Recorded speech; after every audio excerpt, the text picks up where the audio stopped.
আমরা বারে বারে ভুল করি। আপনি জুলাই আন্দোলনে ছিলেন, এখানে আলাল আছে, সম্ভবত সেলিম আছে, সেলিম তার চোখ হারিয়েছে সেই জুলাই আন্দোলনে আন্দোলন করতে গিয়ে। কিন্তু আমরা একটা জায়গাতে ভুল করি, জুলাই আন্দোলনে যারা ছিলেন তারা ডেফিনেটলি দলের ডেডিকেটেড এবং দলের কর্মী এবং সেই আন্দোলন সংগ্রামে ভূমিকা রেখেছিলেন। কিন্তু সংগ্রামী বন্ধুগণ, এই আন্দোলন কিন্তু 15 দিনের আন্দোলন ছিল না। জুলাই আন্দোলন 15 দিনের, কিন্তু আমাদের দলের ভারপ্রাপ্ত চেয়ারম্যান এবং দলের নির্দেশনায় বাংলাদেশ জাতীয়তাবাদী দল, স্বেচ্ছাসেবক দল, যুব দল, ছাত্র দল এবং বাংলাদেশের মানুষ 15 বছর রাজপথে আন্দোলন করেছে।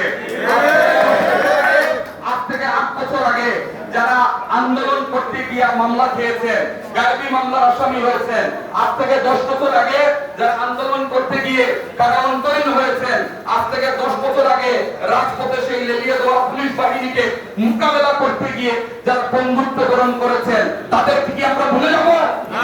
তাদেরকে কখনো ভুলে যাবে না। সুতরাং এটি মনে রাখবেন যে এই আন্দোলন 15 বছর 5 মাস 7 দিনের অধিক সময় আমরা করেছি এবং সেই দীর্ঘ আন্দোলনে যারাই রাজপথে ছিলেন প্রত্যেকেই বাংলাদেশ জাতীয়তাবাদী দলের প্রাণ এবং প্রত্যেকেই বীর সেনানী, জাতীয় বীর। সুতরাং প্রত্যেককেই আমাদের স্মরণে রাখতে হবে।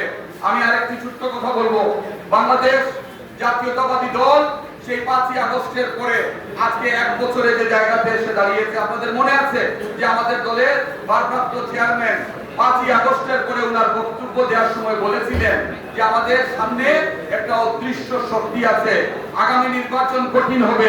আমরা কিন্তু অনেকে হেসেছিলাম, অনেকে বলেছিলাম যে ভারপ্রাপ্ত চেয়ারম্যান মহোদয় এটা আবার কি বলেন, 15 বছর আন্দোলন করে দেশ স্বাধীন করেছি, এখন আবার অদৃশ্য শক্তি, আবার আগামী নির্বাচন কঠিন হবে, এটা আবার কেমন কথা হলো?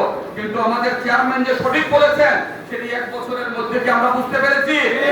আমরা বুঝতে পারছি যে সেই অদৃশ্য শক্তি আস্তে আস্তে দৃশ্যমান হচ্ছে। সেই নির্বাচন কঠিন থেকে কঠিনতর করার জন্য, সেই নির্বাচন বানচাল করার জন্য বিভিন্ন রাজনৈতিক দল আজকে কর্মসূচি ঘোষণা করেছেন। আমি আসছি সেটাতে। সুতরাং দলের চেয়ারম্যানের সেই বক্তব্য কতটুকু যৌক্তিক এবং বাস্তবসম্মত সেটি কিন্তু আমরা হাড়ে হাড়ে টের পাচ্ছি। সুতরাং এই দলের ভিতরে যারা বসে আছেন, উৎফুল্ল হওয়ার সময় নেই।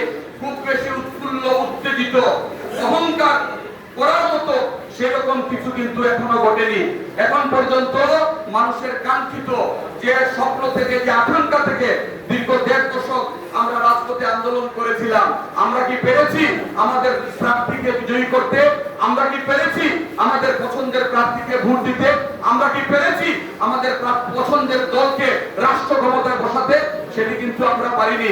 তাহলে আমাদের মনে রাখতে হবে যে আমরা 15 বছরের আন্দোলন যে কারণে করেছিলাম, আমাদের দলের ভারপ্রাপ্ত চেয়ারম্যানের নির্দেশনায় বাংলাদেশের মানুষ ওকাতরে রাজপথে জীবন দিয়েছিল, রক্ত দিয়েছিল, বন্ধুত্ব বরণ করেছিল, যে কারণে সেই ভোটাধিকারে কিন্তু আমরা এখনো প্রয়োগ করতে পারিনি।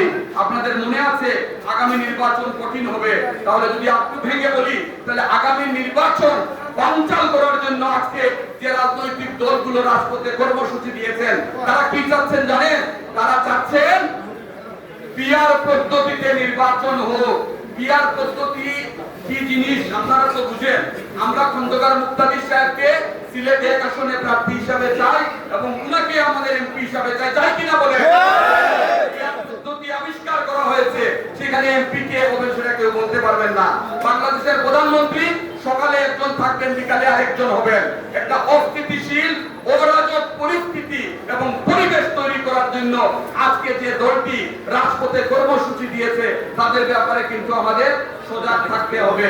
সজাগ থাকতে হবে এই কারণে যে বদিউল আলম মজুমদার উনি নিজে সেই ঐক্যমত্য কমিশনের চেয়ারম্যান হিসাবে উনি নিজেই বলেছেন যে পিআর কমিশন, পিআর পদ্ধতি এটি অত্যন্ত ভয়ঙ্কর পদ্ধতি। সুতরাং সেই পদ্ধতিকে কোনো অবস্থাতেই গ্রহণ করা যাবে না।